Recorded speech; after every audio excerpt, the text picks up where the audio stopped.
Morning everyone. बच्चों, कल हमने आपको ये बताया था कि राजनीति विज्ञान के अंतर्गत हम किसका अध्ययन करते हैं। तो कल जैसा कि मैंने आपको बताया कि राजनीति विज्ञान का जो मूल केंद्र बिंदु है वो राज्य की अवधारणा है और राजनीति शास्त्र का अध्ययन इसके इर्द गिर्द ही घूमता रहता है। और कल ये भी मैंने आपको बताया था कि आधुनिक परिप्रेक्ष्य में राजनीतिक विज्ञान का क्षेत्र बहुत ही विस्तृत हो गया है।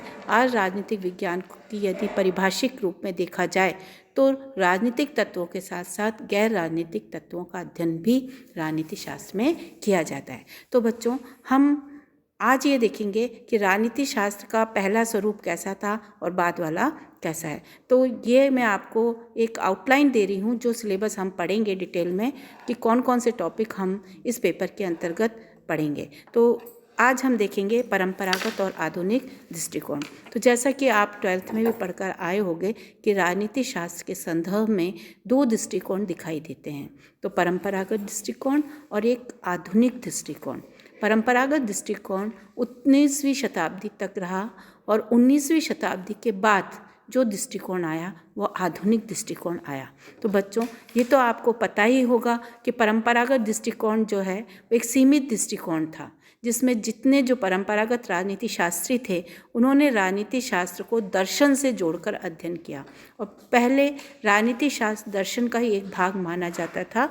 तो इस रूप में राजनीति शास्त्र में मूल्य प्रधान दृष्टिकोण को ज़्यादा महत्व दिया गया। लेकिन जैसे जैसे परिदृश्य बदलता चला गया, राजनीतिक जटिलताएं बढ़ती चली गईं और वो जटिलताएं थी उनका निराकरण परंपरागत राजनीतिक तकनीकों के माध्यम से संभव नहीं हुआ, तो आधुनिक दृष्टिकोण आया।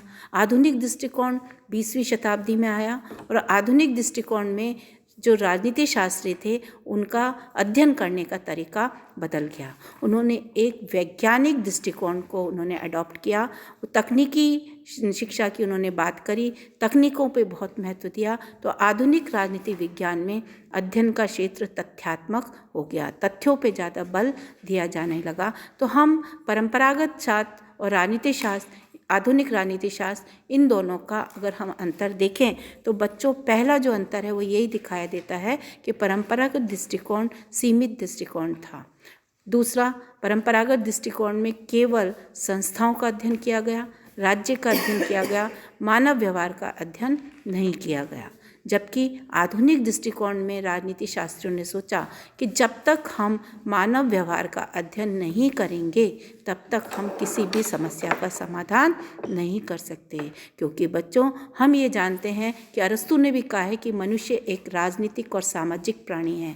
यदि हम उसके राजनीतिक पक्ष का अध्ययन करना चाहते हैं तो हमको उसके सामाजिक, आर्थिक, नैतिक, ऐतिहासिक सभी पक्षों का अध्ययन करना पड़ेगा। तो ये जो कंपैरेटिव एक अप्रोच थी, जो तुलनात्मक अध्ययन की जो बात थी, या आधुनिक दृष्टिकोण में आई, जिसे कि हम अंतः अनुशासनात्मक पद्धति कहते हैं। मूल्य प्रधान दृष्टिकोण रहा परंपरागत दृष्टिकोण, क्योंकि एक आदर्शात्मक था। यहाँ पर विचारों को, भावनाओं को महत्व दिया जाता था और तकनीकों को महत्व नहीं दिया जाता था।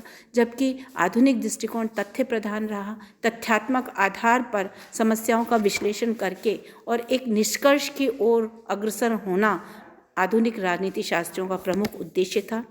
यदि हम अध्ययन पद्धतियों को देखें तो परंपरागत राजनीति शास्त्र की अध्ययन पद्धतियाँ वर्णनात्मक थी, दार्शनिक थी, ऐतिहासिक थी, विश्लेषणात्मक नहीं थी, वर्णनात्मक थी। उन्होंने समस्याओं का वर्णन करके छोड़ दिया, उसका उन्होंने समाधान नहीं बताया।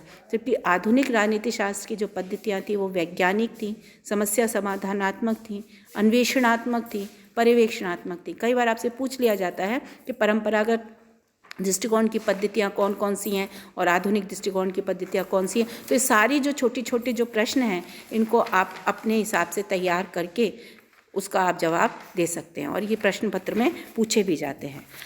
नेक्स्ट हम अंतर देखें तो जो परंपरागत दृष्टिकोण था वो सैद्धांतिकता उसमें ज़्यादा थी और व्यवहारिकता कम थी। क्योंकि बच्चों, मैंने आपको ये बताया ये आदर्शात्मक थे, भावनाओं पे, कल्पनाओं पे, विचारों पर आधारित थे। लेकिन आधुनिक दृष्टिकोण जो है ये व्यवहारिकता, ये तथ्यात्मक था। इसमें मानवीय समस्याओं को देखा गया और उन राजनीतिक जटिलताओं को देखकर उसके समाधान की कोशिश की गई। तो ये तो हमने आपको नटशेल में बताया कि आधुनिक दृष्टिकोण क्या है और परंपरागत दृष्टिकोण क्या है। नेक्स्ट हम जब इसमें आपके पेपर में जो नेक्स्ट चैप्टर है वो है मानकीय अनुभववादी सिद्धांत। उसमें मैं आपको नटशेल में बता रही हूँ कि मानकीय सिद्धांत वो हैं जो परंपरागत राजनीति शास्त्रों ने सिद्धांत बताए वो मानकीय सिद्धांत हैं, और जो आधुनिक राजनीति शास्त्रों ने बनाए वो अनुभववादी हैं। मानकीय सिद्धांत काल्पनिक थे, आदर्शात्मक थे, जबकि जो आधुनिक हैं वो व्यवहारिक रहे। इसके बाद अनुभववादी सिद्धांत और मानकीय सिद्धांत, तो ये एक आपको शब्दावली है जिससे कि मैं आपको परिचित करा रही हूँ।